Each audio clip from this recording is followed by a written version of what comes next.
வணக்கம். தேர்தல் சிறப்பு செய்திகள் வாசிப்பவர் சுமித்ரா ரத்னம்.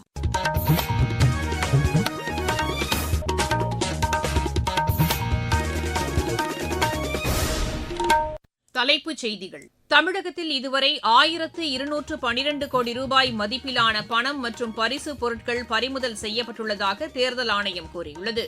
தமிழகத்தின் கல்வி வளர்ச்சிக்கு வித்திட்டவர் முன்னாள் முதலமைச்சர் காமராஜர் என்று காங்கிரஸ் தெரிவித்துள்ளது.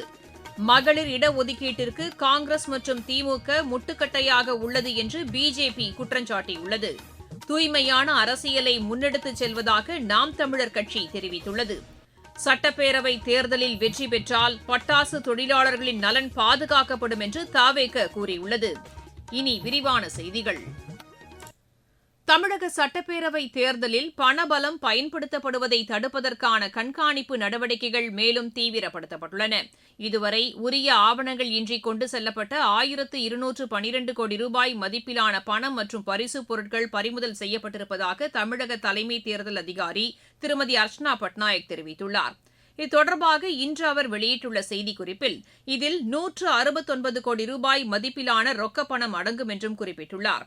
650 கோடி ரூபாய் மதிப்பிலான தங்கம் மற்றும் வெள்ளிப் பொருட்கள் பறிமுதல் செய்யப்பட்டிருப்பதாகவும் அவர் கூறியுள்ளார்.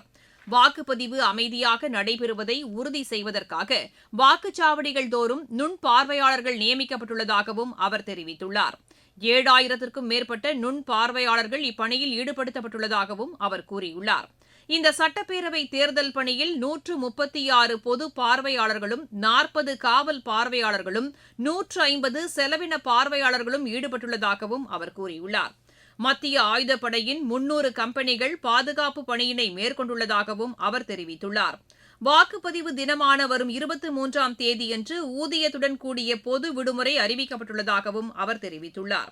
வாக்காளர் பட்டியலில் 5,73,43,291 வாக்காளர்கள் இடம்பெற்றுள்ளதாகவும் அவர் கூறியுள்ளார்.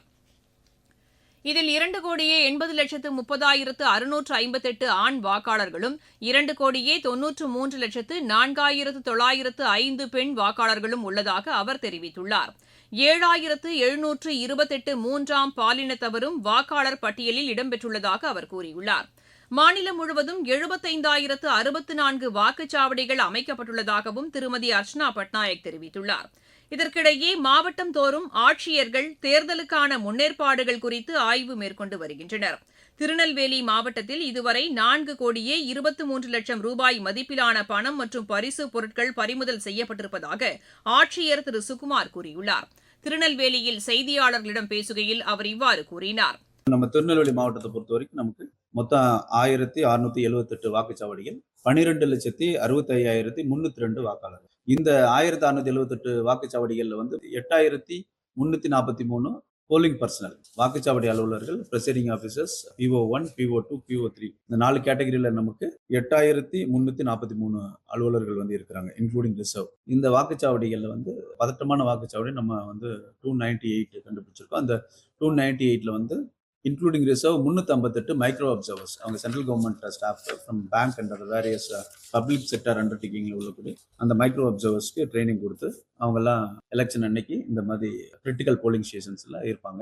அஷ்யூர்ட் மினிமம் ஃபெசிலிட்டிஸ் தொடர்ந்து நம்ம ஃபாலோ அப் பண்ணி நம்மகிட்ட ஒரு 1678 போலிங் ஸ்டேஷன் ஒரு corporation, 3 municipality, 17 town panchayat, 204 village பஞ்சாயத்துல இருக்கு. போலிங் பர்சனல் பிளஸ் ஏஜென்ட்ஸ் எல்லாருக்குமே அங்க குடி தண்ணீர் இருக்கணும், இன்க்ளூடிங் பப்ளிக் எல்லாருமே லைன்ல நிற்கும் போது அவங்களுக்கு குடிநீர் தேவை ரொம்ப முக்கியம்னு அதை என்ஷூர் பண்ணியிருக்கோம். எல்லாமே 100 மீட்டருக்குள்ள எந்த விளம்பரங்களும் இருக்கக்கூடாது, அதே போல கேன்வாஸும் பண்ணக்கூடாது. அதை ஸ்ட்ரிக்டா என்போர்ஸ் பண்ணுவோம். அப்படி இருந்தால் அவங்கள வெளியே அனுப்பி அவங்க மேல நடவடிக்கை எடுக்கும். இதற்கிடையே தேர்தல் விழிப்புணர்வு நிகழ்ச்சிகளும் மாநிலம் முழுவதும் நடைபெற்று வருகின்றன. மின்னணு வாக்குப்பதிவு எந்திரத்தின் செயல்பாடுகள் குறித்த காணொலி ஒன்றையும் தேர்தல் ஆணையம் வெளியிட்டுள்ளது. நான் உங்கள் EVM மெஷின். இன்று உங்கள் வாக்கு பயணத்தில் நான் உங்களுடன் இருக்கிறேன். வாருங்கள் ஆரம்பிப்போம். முதலில் உங்கள் அடையாளம் சரிபார்க்கப்படும். பிறகு உங்கள் விரலில் மைக்குறி. இது ஒருவருக்கு ஒரு வாக்கு என்பதை உறுதி செய்கிறது. என்னுள் அனைத்து வேட்பாளர்களின் பெயர்களும் சின்னங்களும் தெளிவாக இருக்கும். நீங்கள் தேர்வு செய்ய தயாரா? ஒரு பொத்தானை அழுத்துங்கள். பீப். அந்த சத்தம் கேட்டதா? அது உங்கள் வாக்கு பாதுகாப்பாக பதிவு ஆனதின் வெளிப்பாடு. உங்கள் வாக்கை சரிபார்க்கும் சான்று. நீங்கள் தேர்ந்தெடுத்த வேட்பாளரின் விவரங்கள் இதில் 7 வினாடிகள் தெரியும். பின்னர் அது பாதுகாப்பாக சேமிக்கப்படும். என்ன ஹேக் பண்ண முடியுமா என்று யோசிக்கிறீர்களா? முடியாது. எனக்கு இணையம் இல்லை, வைஃபை இல்லை, ப்ளூடூத் கூட இல்லை. வாக்குப்பதிவு முடிந்ததும் என்னை சரிபார்த்து சீல் வைப்பார்கள். பிறகு நான் பாதுகாப்பான அறையில் இருக்கும் சிசிடிவி கண்காணிப்புடன் இருப்பேன். வாக்குகள் எண்ணும் நாளில் மட்டும்தான் வெளியே வருவேன். நீங்கள் போட்ட வாக்கை நான் பாதுகாப்பாக காக்கிறேன். நம்பிக்கையுடன் வாக்களியுங்கள். உங்கள் வாக்கு உங்கள் உரிமை. காங்கிரஸ் முன்னாள் தலைவர் திரு ராகுல்காந்தி ஸ்ரீவைகுண்டத்தில் தேர்தல் பிரச்சாரம் மேற்கொண்டு பேசினார். தமிழகத்தின் பண்பாட்டையும் கலாச்சாரத்தையும் பேணி பாதுகாக்க தங்கள் கூட்டணி பாடுபடும் என்று அவர் குறிப்பிட்டார். தமிழகத்தின் கல்வி வளர்ச்சிக்கு வித்திட்டவர் காமராஜர் என்றும் அவர் கூறினார். மதிய உணவு திட்டத்தை கொண்டு வந்து நாட்டிற்கே வழிகாட்டியாக காமராஜர் இருந்தார் என்றும் அவர் தெரிவித்தார். தமிழகத்தில் பிறக்கவில்லை என்றாலும் தமிழகத்தின் உரிமைக்காக பாடுபடுவேன் என்றும் திரு ராகுல்காந்தி கூறினார். மத்திய அரசுடன் மாநில அரசு இணைந்து செயல்பட்டால் விரைவான வளர்ச்சியை எட்ட இயலும் என்று ஆந்திர முதலமைச்சர் திரு சந்திரபாபு நாயுடு கூறியுள்ளார். தேசிய ஜனநாயக கூட்டணியை ஆதரித்து கிருஷ்ணகிரி மாவட்டத்தில் இன்று தேர்தல் பிரச்சாரம் மேற்கொண்டு அவர் பேசினார். மத்திய அரசின் திட்டங்கள் மூலம் அனைத்து தரப்பினரும் பயனடைந்து வருவதாக அவர் கூறினார். தமிழக மக்கள் ஆட்சி மாற்றத்தை விரும்புவதாக திரு சந்திரபாபு நாயுடு தெரிவித்தார். தமிழகத்தின் உரிமையை திமுக ஒருபோதும் விட்டுக் கொடுக்காது என்று அக்கட்சியின் தலைவர் திரு மு க ஸ்டாலின் கூறியுள்ளார். இன்று சென்னையில் தேர்தல் பிரச்சாரம் மேற்கொண்டு பேசிய அவர் இவ்வாறு தெரிவித்தார். சென்னை மாநகரின் வளர்ச்சிக்காக நிறைவேற்றிய திட்டங்களையும் திரு மு க ஸ்டாலின் பட்டியலிட்டார். சென்னை மாநகராட்சியில ஒரு நூற்றுக்கணக்கான ஸ்மார்ட் வகுப்பறைகளை நம்ம ஆரம்பிச்சிருக்கிறோம். மீண்டும் நாம தான் ஆட்சி பெற போறோம். ஸ்மார்ட் கிளாஸ் தமிழ்நாடு முழுவதும் நாம உருவாக்க போறோம். இன்னைக்கு புதுமை பெண் திட்டத்துல மாணவிகள் கல்லூரிக்கு போகிறப்போ 1000 ரூபாய் கொடுக்கறோம் இல்லையா, அதே 1500 ஆக்க போறோம். தமிழ் புதல்வனுக்கு 1000 ரூபாய் 1500 ஆக்க போறோம். கலைஞர் மகளிர் உரிமை தொகை என்பது 1000 இல்ல 2000. அது இன்னைக்கு திட்டம் சிறப்பா செயல்பட்டு இருக்கு. மீண்டும் நாம தான் ஆட்சி பெற போறோம். திமுக ஆட்சியில் சிறு குழந்தைகள் முதல் வயதான மூதாட்டிகள் வரை யாருக்கும் பாதுகாப்பு இல்லாத சூழல் நிலவுவதாக அஇஅதிமுக பொதுச் செயலாளர் திரு எடப்பாடி பழனிசாமி குற்றம் சாட்டியுள்ளார். சேலம் மாவட்டம் ஜெலகண்டாபுரத்தில் தேர்தல் பிரச்சாரம் மேற்கொண்டு பேசுகையில் அவர் இவ்வாறு கூறினார். அஇஅதிமுக ஆட்சிக் காலத்தில் நிறைவேற்றப்பட்ட திட்டங்களையும் அவர் பட்டியலிட்டார். இன்றைக்கு கட்டுமான பொருட்கள் விலை ஏறுகிற பொழுது அதை அத்தியாவசிய பட்டியலில் சேர்க்கப்பட்டு நடவடிக்கை எடுக்கப்படும். இது ஏழைகளை காத்த அரசாங்கம் அதிமுக அரசாங்கம். ஒவ்வொரு அம்மா மெடிக்கலையும் ஒரு எம்பிபிஎஸ் டாக்டர், ஒரு செவிலியர், ஒரு உதவியாளர் நியமிக்கப்பட்டு யாராவது அந்த பகுதியில் ஏழைகள் நோய்வாய்ப்பட்டா அம்மா மெடிக்கலுக்கு நேரடியாக சென்று அவர்கள் வைத்தியம் செஞ்சுக்கலாம், சிகிச்சை பெற்றுக் கொள்ளலாம்.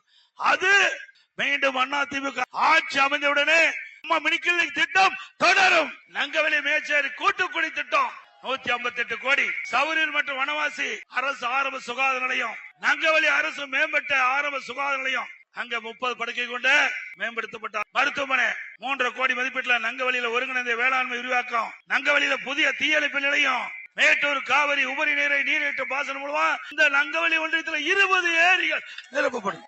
என்னை அதிக வாக்கு வித்தியாசத்திலே வெற்றி பெற செய்து மீண்டும் நங்கவெளி ஒன்றியத்திலே தேவையான திட்டங்களை நிறைவேற்ற ஒரு நல்ல வாய்ப்பை தாருங்கள். அஇஅதிமுக ஆட்சிக் காலத்தில் சட்டம் ஒழுங்கு முறையாக பராமரிக்கப்பட்டதாக பாமக தலைவர் டாக்டர் அன்புமணி ராமதாஸ் கூறியுள்ளார். இன்று சேலம் மாவட்டத்தில் தேர்தல் பிரச்சாரம் மேற்கொண்டு அவர் பேசினார். தமிழ்நாட்டில் அத்துணை பெண்கள், தாய்மார்கள், பெற்றோர்களுக்கும் என்னுடைய பணிவான ஒரு வேண்டுகோள். உங்களுடைய பெண்கள், பெண் பிள்ளைகளுக்கு பாதுகாப்பு வேண்டும் என்றால் எடப்பாடி பழனிசாமி அவர்கள் தமிழ்நாட்டின் முதலமைச்சராக வர வேண்டும். எடப்பாடி அவர்கள் ஆட்சி காலத்துல கிட்டத்தட்ட 3000 பள்ளிக்கூடங்களை தொடங்கினார், 280 கல்லூரிகளை தொடங்கினார். ஒரு விவசாயிய தமிழ்நாட்டின் முதலமைச்சராக நீங்கள் ஆக்க வேண்டும். விவசாயிகளுக்கு நெல்லு ஒரு குவிண்டாலுக்கு 3500 ரூபாய் கொடுப்பேன்னு சொல்லிட்டு இருக்கு. உறுதியா நம் கூட்டணி தமிழ்நாட்டில் மிகப்பெரிய வெற்றியை பெற இருக்கிறது. எடப்பாடியார் அவர்கள் கடந்த ஆட்சி காலத்துல சேலம் மேட்டூர் உபரிநீர் திட்டத்தை கொண்டு வந்தார். இது எங்களுடைய 30 ஆண்டு கால கனவை நிறைவேற்றிருக்கின்றார். அதே போன்று அடுத்த வருகின்ற அவர் ஆட்சி காலத்தில் இந்த திட்டம் சேலம் மாவட்டம் 11 தொகுதியில் உள்ள அத்துணை ஏரிகளை நிச்சயமாக அவர் நிரப்புவார் என்று அவரை வைத்து நான் இன்று உங்களுக்கு நான் உறுதி தருகின்றேன். அதே போன்று நெசவாளர்களுக்கு எடப்பாடியார் அவர் ஆட்சி காலத்தில் தனியாக ஒரு பட்ஜெட்டை போடப்படும். நீங்கள் கேட்டுக்கொண்டிருப்பது தேர்தல் சிறப்பு செய்தி அறிக்கை. வாக்கு என்பது உங்கள் உரிமை, வாக்களித்தல் உங்கள் கடமை. கடமை புரிந்து உரிமை பெறுவது ஜனநாயகத்தின் தனிப்பெரும் பெருமை. கோட்டை கதவை திறக்கும் சாவி உங்கள் வாக்காய் இருக்கலாம். நீங்கள் அளிக்கும் ஒற்றை வாக்கில் தேசிய கொடியே சிறக்கலாம். இதயம் சொல்வதை கேளுங்கள், எல்லாரும் வாக்களியுங்கள். உங்கள் வாக்கு நித்திய வாக்கு, உங்கள் வாக்கு சத்திய வாக்கு. உங்கள் வாக்கு நித்திய வாக்கு, உங்கள் வாக்கு சத்திய வாக்கு. மகளிர் இடஒதுக்கீட்டிற்கு எதிராக திமுகவும் காங்கிரசும் உள்ளது என்று பிஜேபி மாநில துணைத் தலைவர் திருமதி குஷ்பு கூறியுள்ளார். இன்று மதுரையில் செய்தியாளர்களிடம் பேசிய அவர், தொகுதி மறுவரையறைக்கு எதிர்ப்பு என்ற பெயரில் மகளிர் இடஒதுக்கீட்டை செயல்படுத்த இக்கட்சிகள் முட்டுக்கட்டை போட்டுள்ளதாக குற்றம் சாட்டினார். வளர்ச்சியடைந்த இந்தியாவை உருவாக்குவதில் பெண்கள் முக்கிய பங்கு வகிப்பதாகவும் அவர் கூறினார். இதன் காரணமாக பெண்கள் தலைமையிலான வளர்ச்சி என்ற அடிப்படையில் பிரதமர் திரு நரேந்திர மோடி மகளிர் இடஒதுக்கீட்டை செயல்படுத்த முயற்சி மேற்கொண்டதாக அவர் தெரிவித்தார். இருப்பினும் இது தொடர்பான மசோதாக்களுக்கு எதிராக வாக்களித்த திமுக காங்கிரஸ் கூட்டணிக்கு இந்த தேர்தலில் மக்கள் உரிய பாடம் புகட்டுவார்கள் என்றும் திருமதி குஷ்பு தெரிவித்தார். தூய்மையான அரசியலை முன்னெடுத்துச் செல்வதாக நாம் தமிழர் கட்சியின் தலைமை ஒருங்கிணைப்பாளர் திரு சீமான் கூறியுள்ளார். இன்று காரைக்குடியில் தேர்தல் பிரச்சாரம் மேற்கொண்டு அவர் பேசினார். மாற்றம் என்பதும் மாறுதல் என்பதும் புரட்சி என்பதும் வரலாற்றின் பக்கங்களை நிறைத்திருக்கிற வார்த்தை அல்ல என் உடன் பிறந்தார்களே.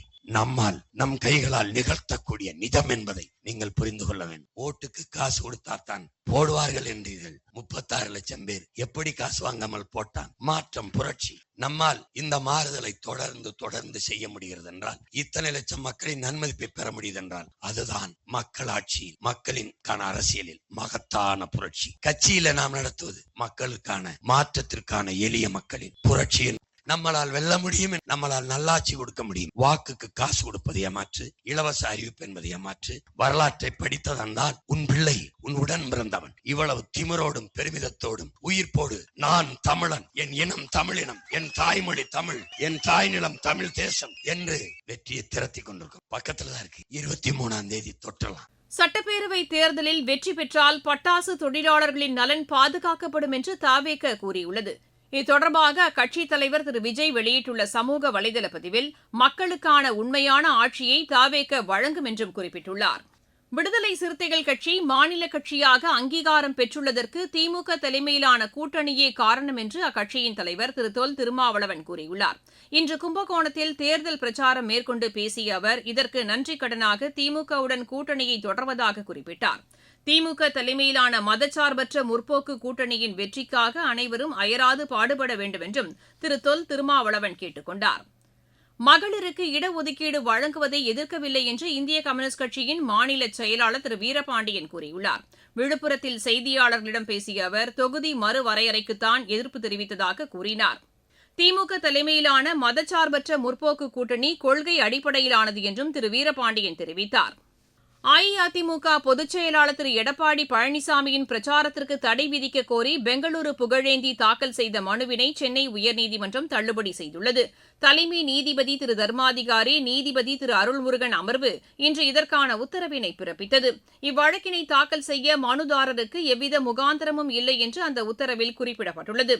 பல்வேறு அரசியல் கட்சி தலைவர்களை திரு எடப்பாடி பழனிசாமி அவதூறாக பேசியதாக கூறி இந்த வழக்கு தாக்கல் செய்யப்பட்டது. மீண்டும் தலைப்புச் செய்திகள். தமிழகத்தில் இதுவரை 1212 கோடி ரூபாய் மதிப்பிலான பணம் மற்றும் பரிசு பொருட்கள் பறிமுதல் செய்யப்பட்டுள்ளதாக தேர்தல் ஆணையம் கூறியுள்ளது.